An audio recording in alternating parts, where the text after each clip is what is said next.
into the BET Awards, which I'm not gonna hold you. I must say, y'all did y'all big one yesterday. But then again, the BET Awards, out of all the award shows, has never let me down in regards of like quality entertainment. Like I feel like they've always done a great job of putting these shows together, highlighting music, highlighting the performances, and highlighting people who actually win the awards. And I will say this, AMAs, maybe y'all can learn a lesson, or maybe nobody just cares enough to even give the AMAs stuff, unless you're SZA, who her big ass had the nerve to show up at the American Music Awards, but she couldn't make it last night to the BET Awards. Really, sis? But everybody else was there. Doechii was there.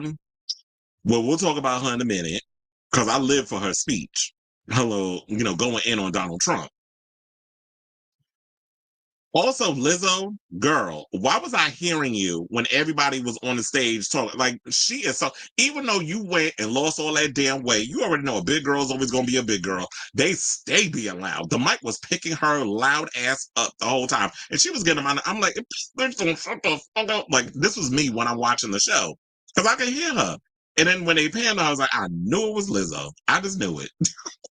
Her ass being front row, being all loud. You don't need to put a microphone on her for you to hear her.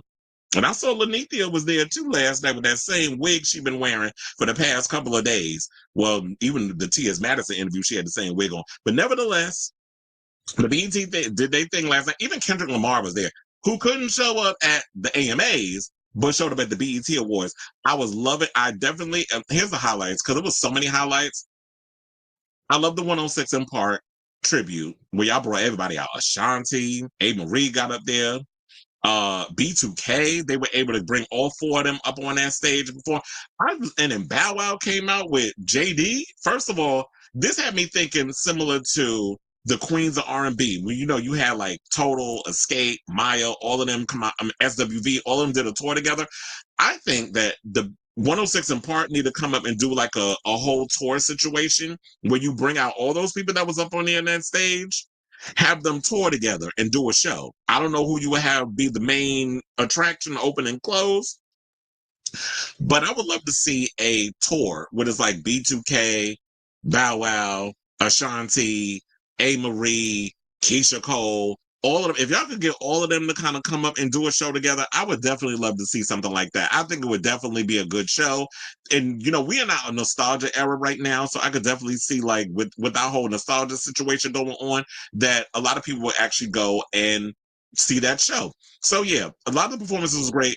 I got to talk about Teyana Taylor. First of all, I thought she retired from music, but apparently she hasn't. She got up there and did the whole Katy Perry opening thing with her tour. I know people are going to compare her situation to Katy Perry. However, at least when she was up there doing her little tour, Katy Perry situation, she was giving you core strength. She was giving you choreography. She actually was looking like she gave a damn. She actually wanted to be up there on that damn stage performing. So you could swagger jack, you could do whatever. First of all, quiet as it's kept. You clear folks been doing it to us colored folk since millennia, the dawn of time, the march of dimes. Y'all know what I'm saying. Since before speech replaced sound language, y'all been doing that. So I was here living for the Teyana Taylor performance and seeing her fine ass man in the audience, Aaron Pierre. But nevertheless, she tore it up. She gave good show. I love the choreography. I like the whole thing, the futuristic situation that was going on with that. Then I lived for the Jamie Foxx situation, the big tribute. So they brought out everybody. They brought out everybody from Stevie Wonder to Screamer for Hudson. And when she came out, of course, first no, Screamer for was screaming, taking us to church. But nevertheless, she was screaming on key. That was cute or whatever. Then Jamie Foxx got on that stage. Let me tell you, I don't think there was a dry eye in the house, including from me. I even shed a tear because I was in my feelings. I was getting very emotional watching that, watching his speech. I didn't mind him running and talking for like a good 15 minutes. However, there's one person I was like, can you please just give this broad an award and shut the hell up and get off the stage? We got to talk about Busta Rhymes. Why was he talking so damn much? I was like, can you just get to the point, sir? Like, I'm literally looking at my watch. I had to fast forward a couple of times. I was like, you are talking too damn much. I believe that, I don't even know how long the episode was, because according to my DVR, because I have Philo, the whole episode was like 3.5 hours. But the DVR cut. So I don't even know when it ended. Because I know like Kurt Franklin and all was supposed to come up. I didn't get to that part because my DVR was what it was. So I think they expected it to be done at a certain time and it just was done. But I think they went over. So I don't know what was the last part of the BET Awards, but I feel like I got enough of my fill where I could talk about this. I was glad to see Kendrick Lamar win. I was here for Doshi's speech where she went in on Donald Trump. I will vote for Donald Trump. I was like, I was living for her speech with Donald, going in and throwing shade at Donald Trump. I was here for it. She would throw up the fence. She was like, period. And put up that fence in the air. I was like, yes, it's the only guy with black power. You better work. So I was here for, Doshi's speech. I was here for all the performances. Like I said, since we was talking about Mariah Carey. Mariah, I love you. You are an icon. You are snatched for the gods. You can sing the house down boots. You have so many hits. You have given us so many hits. But sis, auntie, is she at the age where we could call her auntie? Or she would probably get mad if we do that because, she's 56 years old, but don't like to be in that whole, oh no, you're not going to sit up here and call me auntie. I think Mary J. Blige don't even like being called auntie, but girl, you be giving auntie teas, so you always going to be Auntie Mary. But when it comes to, I'll just call her sis, older sis, even though she's way older than me. I need you to do something. I need you to do a Wendy Williams shimmy. Give me something. Like her on that stage. She is a horrible live performer. I love the song. I like you give us hit after hit after hit. You are the queen of Christmas, which I know that would be debatable for some. But niece, auntie, sis, older sis, all the things. I need you to do something. I know you feel like we know you biracial. We know you probably teeter more on the white side with the rhythm, rhythmically challenged. Can't even say it. But girl, you had me like, oh my God, what is she doing? At one point, she put out her hand like that was part of the part of the choreography. But maybe that was a choreography from some other show and not that show she was on. So I don't know what she was trying to do with that hand. Then she was, oh, let me pull that hand back. And then they was like, hold the mic while they was taking her coat off. It was like the choreography was off. The dancers was doing their big one, but I don't know if Mariah just didn't show up to rehearsal. Like the rehearsal was literally her getting on the stage at the BET Awards and giving the show. Maybe she thought that was the rehearsal. But for the most part, it was like, says, give me something. Now, speaking of messes, because Mariah wasn't the only one that was a hot mess during her performance, we got to get on Lil Wayne. Now, I already told y'all, I already had, the strike one was already his show that I did over at the Garden last Friday. This was a strike too with the BET Award. What the hell was that? He came out on that stage with the cup, probably had that damn codeine and shit up in there, and literally gave you the same show that is on the tour. Like when you see the choir and all the other stuff up there, that is literally the tour. That's how he opens the show on the tour. And so I was like, okay, whatever. And y'all keep hyping him up, the greatest rapper alive and all this other stuff, and then he gives y'all what Mariah's giving. Y'all can't be icons and legends and giving lazy on stage.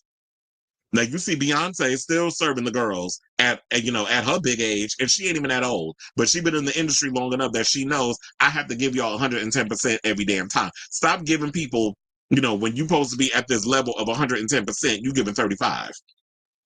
So I hope I hit on fired on all cylinders. I know like there was, I don't even know who won everything, because when they put out the list of winners on all the websites, they only highlighted like 3 people, but they didn't update. And this was on all of the sites, the Variety, Deadline. I'm looking at all and I'm like, so who won? Like, that's about to check out the list of winners that's updated. I'm looking at the list of winners. Y'all didn't highlight who won stuff. Chris Brown won an award. I told you, regardless of how people feel about Chris Brown's still out here selling records. He's selling out stadiums, and we get that he's problematic, all this other stuff. But look, his people still supporting what Chris Brown does.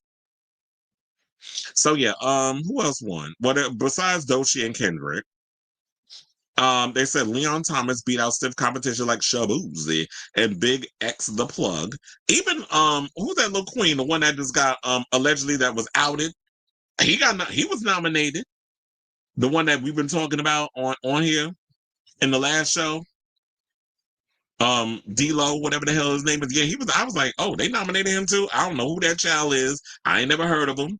Some of y'all have, but apparently BET and Boss Man D-Lo, that's his name. I was trying to remember. Oh, yeah, so Doechii won best hip hop. Yeah, Boss Man D-Lo, he was the best male hip hop. So yeah, there's that. So and that's all I gotta say on that. I feel like, and funny enough, that was off the dome. Like literally me coming up and telling y'all about like my overall thoughts about the BET Awards. Cause I didn't write nothing. But I hope I hit fired on all cylinders in regards to the whole thing. But if there's anything I missed, definitely drop it down in the comments. What were your highlights? What were your lowlights? Did you enjoy the show? I thought that the show was pretty good. Definitely BET, whoever produced this year, y'all need to do this every year and just really highlight the music, highlight the talent. As Tyler Perry has been saying numerous times, let's stop always running around trying to expect them white folks to give us stuff, to acknowledge us, to expect us to, to accept us in these rooms. We need to create the room. We want a seat at the table. Stop begging these people to give us a seat at the table. Create your own table. Put your own chairs at that table, and you sit at the head of the table, and you bring those other people that are part of the community around that table. Let's stop trying to expect them people over there to give us what we need. And to me, I felt like BET Awards covered all of that. They celebrated Black excellence. They celebrated the music. They celebrated the culture. And that's what it is. And if MTV, since y'all all under the Viacom umbrella, was smart, y'all would take a page out of the 106 and Park handbook and apply that to TRL, especially when it comes to the VMAs coming up this year, and y'all want to highlight TRL and what it is. I mean, yeah, they'll be like, oh, y'all copying, but I told you, the clear folks, they stay swagger jacking and stealing from us all the damn time. So why would this be different than any other day? But if y'all want to rejudge and breathe some life up into the VMAs, because y'all don't play music videos, y'all haven't played a music video in over 15 damn years on that channel. Nash's Teen Mom episodes and the Jersey Shore season 80 and freaking the challenge season 45. So that's all y'all got over there at this point. So if y'all want to do a whole VMA situation, y'all need to find creative ways to highlight music and the culture and all the other stuff when y'all don't play music videos over there. So I definitely want to hear from y'all. So let me know what your overall thoughts on this story in the comments down below.